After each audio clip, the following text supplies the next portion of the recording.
Ketergantungan manusia pada obat-obatan dan teknologi di masa depan karena meningkatnya kerentanan terhadap penyakit merupakan pertanyaan kompleks yang tidak memiliki jawaban pasti. Meskipun kemajuan teknologi medis menjanjikan solusi untuk berbagai penyakit, skenario ketergantungan penuh masih merupakan spekulasi. Faktor-faktor seperti gaya hidup, lingkungan, dan evolusi patogen juga berperan penting dalam menentukan kesehatan manusia di masa depan. Faktor-faktor yang mempengaruhi kerentanan terhadap penyakit. Pertama, munculnya penyakit baru dan resistensi antibiotik. Kemunculan penyakit menular baru dan resistensi antibiotik merupakan ancaman nyata. Evolusi patogen yang cepat dapat menghasilkan penyakit yang lebih sulit diobati, sehingga meningkatkan ketergantungan pada teknologi medis untuk mengatasinya. Kedua, perubahan gaya hidup. Gaya hidup modern yang kurang aktif, pola makan tidak sehat, dan paparan polusi dapat melemahkan sistem imun dan meningkatkan risiko penyakit kronis. Hal ini dapat meningkatkan kebutuhan akan pengobatan dan teknologi medis untuk mengelola penyakit tersebut.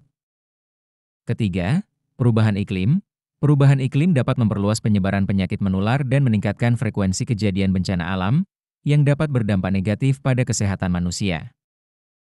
Keempat, kemajuan teknologi medis. Kemajuan dalam genetika, nanoteknologi, dan kecerdasan buatan (AI) berpotensi untuk merevolusi pengobatan dan pencegahan penyakit.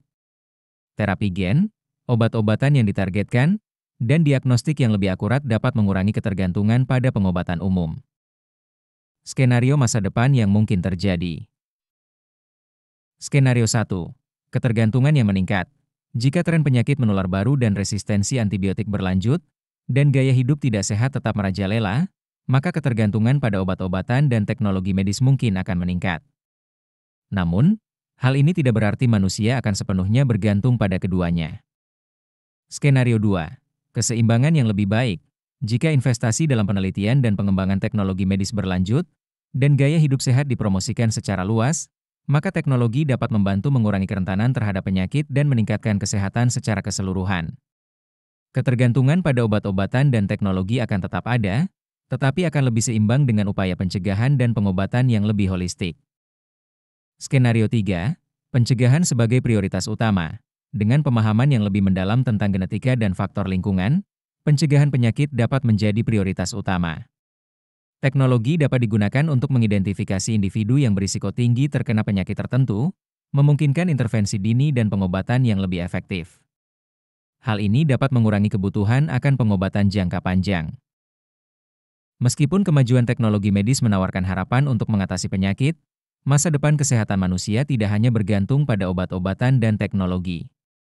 Gaya hidup sehat, lingkungan yang bersih, dan upaya pencegahan yang efektif juga sangat penting. Ketergantungan pada obat-obatan dan teknologi akan selalu ada sampai batas tertentu, tetapi tingkat ketergantungan tersebut akan bergantung pada berbagai faktor yang saling terkait dan berkembang seiring waktu. Tidak ada jaminan bahwa manusia akan sepenuhnya bergantung pada obat-obatan dan teknologi di masa depan. Selain itu, dampak polusi dan gaya hidup modern terhadap kelainan genetik anak di masa depan.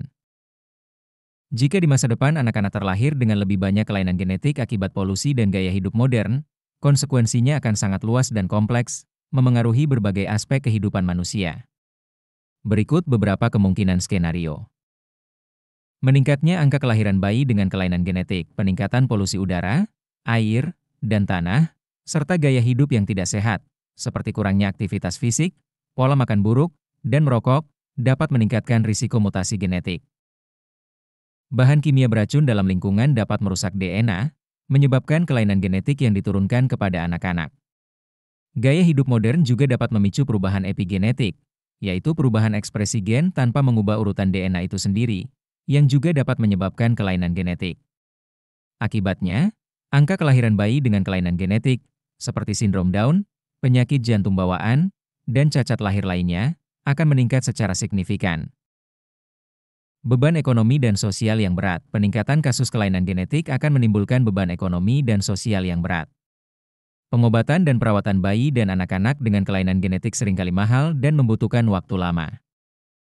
Hal ini dapat membebani sistem kesehatan dan keluarga yang bersangkutan.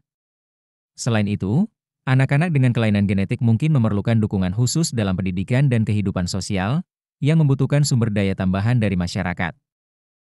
Perubahan dalam struktur keluarga dan masyarakat. Meningkatnya angka kelainan genetik dapat mengubah struktur keluarga dan masyarakat. Keluarga yang memiliki anak dengan kelainan genetik mungkin menghadapi tantangan emosional dan finansial yang besar. Hal ini dapat memengaruhi kesejahteraan keluarga secara keseluruhan dan dapat menyebabkan stres dan konflik. Masyarakat juga perlu beradaptasi untuk menyediakan dukungan yang memadai bagi anak-anak dengan kelainan genetik dan keluarga mereka. Perkembangan teknologi medis yang lebih cepat sebagai respons terhadap peningkatan kelainan genetik, perkembangan teknologi medis mungkin akan semakin cepat. Penelitian dan pengembangan dalam bidang genetika, terapi gen, dan pengobatan regeneratif akan meningkat untuk menemukan cara mencegah, mengobati, dan mengurangi dampak kelainan genetik. Namun, akses terhadap teknologi medis yang canggih ini mungkin tidak merata, menimbulkan kesenjangan kesehatan antara kelompok masyarakat yang kaya dan miskin. Perubahan dalam kebijakan publik, pemerintah mungkin perlu mengubah kebijakan publik untuk mengatasi masalah ini. Hal ini dapat mencakup peraturan yang lebih ketat tentang polusi, kampanye kesehatan masyarakat untuk mempromosikan gaya hidup sehat, dan peningkatan akses terhadap layanan kesehatan dan dukungan bagi keluarga yang memiliki anak dengan kelainan genetik. Jadi, skenario di mana anak-anak di masa depan terlahir dengan lebih banyak kelainan genetik akibat polusi dan gaya hidup modern merupakan skenario yang serius dan membutuhkan tindakan pencegahan yang komprehensif. Pencegahan polusi, promosi gaya hidup sehat, dan pengembangan teknologi medis yang inovatif akan menjadi kunci untuk mengurangi dampak negatif dari masalah ini. Upaya kolaboratif antara pemerintah, lembaga penelitian, dan masyarakat sangat penting untuk memastikan masa depan yang sehat bagi generasi mendatang. Selain itu, kemungkinan depresi dan kecemasan menjadi epidemi global yang tidak terkendali adalah sangat serius, tetapi bukan kepastian. Bukti menunjukkan peningkatan signifikan dalam prevalensi gangguan mental ini, terutama setelah pandemi COVID-19, tetapi apakah ini akan berkembang menjadi epidemi yang tidak terkendali bergantung pada berbagai faktor. Studi-studi terbaru menunjukkan peningkatan dramatis dalam prevalensi depresi dan kecemasan secara global. Pandemi COVID-19 telah memperburuk situasi ini, dengan isolasi sosial, ketidakpastian ekonomi, dan peningkatan stres yang berkontribusi pada peningkatan kasus. Sebuah studi di The Lancet memperkirakan peningkatan 25% dalam prevalensi kecemasan dan depresi di seluruh dunia pada tahun pertama pandemi.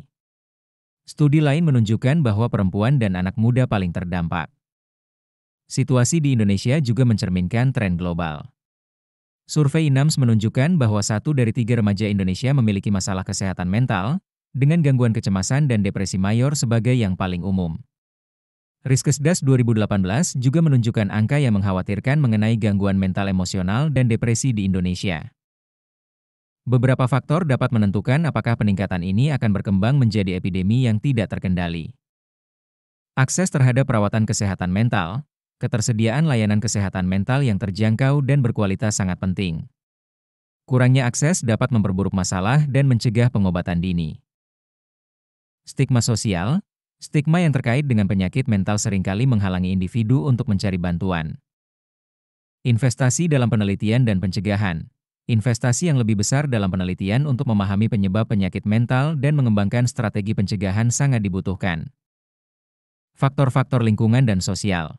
Faktor-faktor seperti perubahan iklim, ketidaksetaraan ekonomi, dan kekerasan dapat memperburuk masalah kesehatan mental. Jadi, meskipun peningkatan prevalensi depresi dan kecemasan sangat mengkhawatirkan, mengatasi masalah ini masih mungkin. Dengan peningkatan akses ke perawatan kesehatan mental, pengurangan stigma, investasi dalam penelitian dan pencegahan, serta penanganan faktor-faktor lingkungan dan sosial, kita dapat mencegah agar masalah ini tidak berkembang menjadi epidemi yang tidak terkendali. Namun, tindakan segera dan terkoordinasi diperlukan untuk mengatasi tantangan ini. Jika harapan hidup manusia menurun drastis karena dampak perubahan iklim dan kerusakan lingkungan, konsekuensinya akan sangat luas dan kompleks, memengaruhi hampir semua aspek kehidupan manusia. Berikut beberapa kemungkinan skenario. 1. Meningkatnya angka kematian akibat penyakit dan bencana alam. Perubahan iklim meningkatkan frekuensi dan intensitas bencana alam seperti banjir, kekeringan, badai, dan gelombang panas. Bencana-bencana ini menyebabkan kematian langsung dan juga meningkatkan risiko penyakit menular, kekurangan gizi, dan konflik. Kerusakan lingkungan juga berkontribusi pada penyebaran penyakit melalui air dan udara yang tercemar. Semua faktor ini akan menyebabkan peningkatan angka kematian dan penurunan harapan hidup. Kenaikan suhu global juga dapat memicu munculnya penyakit menular baru yang lebih mematikan. 2. Krisis pangan dan air bersih. Perubahan iklim dan kerusakan lingkungan mengancam produksi pangan dan ketersediaan air bersih. Kekeringan, banjir, dan perubahan pola cuaca dapat merusak tanaman dan mengurangi hasil panen. Kenaikan permukaan air laut dapat menggenangi lahan pertanian. Kekurangan pangan dan air bersih akan menyebabkan malnutrisi, dehidrasi, dan berbagai penyakit yang pada akhirnya menurunkan harapan hidup. 3. Migrasi massal dan konflik. Kekurangan sumber daya seperti air dan pangan dapat menyebabkan migrasi massal penduduk dari daerah yang terdampak ke daerah yang lebih aman. Migrasi massal ini dapat memicu konflik antar kelompok masyarakat, serta meningkatkan beban pada daerah tujuan migrasi. Konflik dan ketidakstabilan sosial akan menyebabkan peningkatan angka kematian dan menurunkan harapan hidup. Jadi, skenario penurunan harapan hidup akibat perubahan iklim dan kerusakan lingkungan merupakan skenario yang sangat serius dan membutuhkan tindakan segera. Upaya global untuk mengurangi emisi gas rumah kaca, melindungi lingkungan, dan membangun ketahanan terhadap perubahan iklim sangat penting untuk mencegah skenario terburuk ini terjadi. Kerjasama internasional dan perubahan perilaku masyarakat sangat dibutuhkan untuk memastikan masa depan yang lebih aman dan berkelanjutan bagi umat manusia.